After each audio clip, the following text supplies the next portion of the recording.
Hello students of class 12 of Vidyavan School, hope you are all doing well. So today we were discussing the concepts of demand. So in the previous video I have taught you the concept of inferior good and normal good. So now in this video we will understand the concept of sub- substitute good. Okay, so substitute good are goods, okay, which as you can understand from the word substitute, which can be replaced in by some other good which have the same use. Okay, so just see, are the goods which satisfy the same type of need, and hence hence can be hence can be hence can be used in place of one another. Why? To satisfy a want. Now let us take some example. You can say tea and coffee, both are beverages. Okay, then you can say ghee and butter. Okay, both are of same use, right? Now let us understand the relation between them. Okay, now let us take a situation. Suppose the price of tea has increased.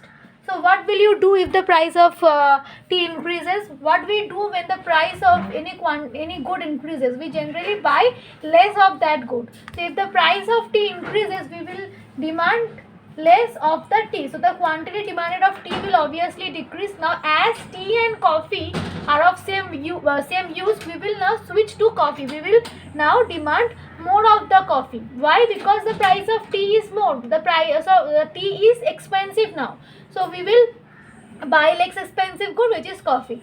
So the quantity demanded of coffee will now rise. Okay, so see the relation between the price of the tea and the quantity demanded of the coffee. Leave this middle one. So what is the relation? See, both of them are moving in the same direction. Both of them are increasing. So both of them are moving in the same direction means they are having a direct relation. And when we know anything which have a direct relation between two variables, then the slope is obviously positively sloped.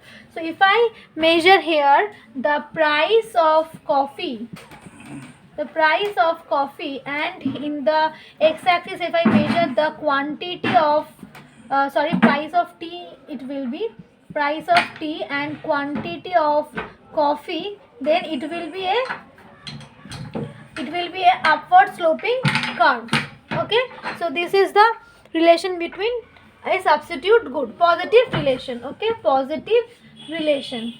Okay, now let us understand what is a complementary good. Okay, so complementary goods are the goods which are used jointly. Okay, to satisfy the want. I have already explained what is the meaning of a joint demand. So complementary good is just the application of joint demand. Okay, so complementary good are those good which are complementary to each another in the sense what? In the sense that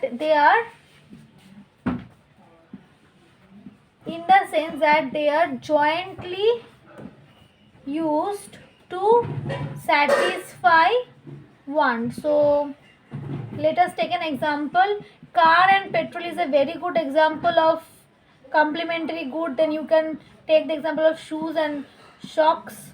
Okay, now let us understand the relation between complementary goods. Okay, so suppose if the price of the car increases, you will now buy less of the car, so the quantity demanded of car will decrease. Now if you are not having any car, if you are not buying any car, you will not need petrol, and that's how you will not demand petrol. So the petrol quantity demanded of petrol will also decrease, right? So now see the relation between the price of the car and the quantity of the petrol, quantity demanded of the petrol. Both are moving in different direction, in the opposite direction, and when two variable moves in the opposite direction, this means they are having an inverse relation. So when two variables are having inverse relation, we know that the slope of a curve is negatively sloped. So if I measure the price of car over the vertical axis and the quantity of petrol in the x-axis, then how will the curve look like? It will be negative sloping curve because the relation between them is negative. So we have understood that the relation between the substitute of the related good is positive, and the relation between the complementary goods are negative. Okay, so yes, this much in this video. Thank you.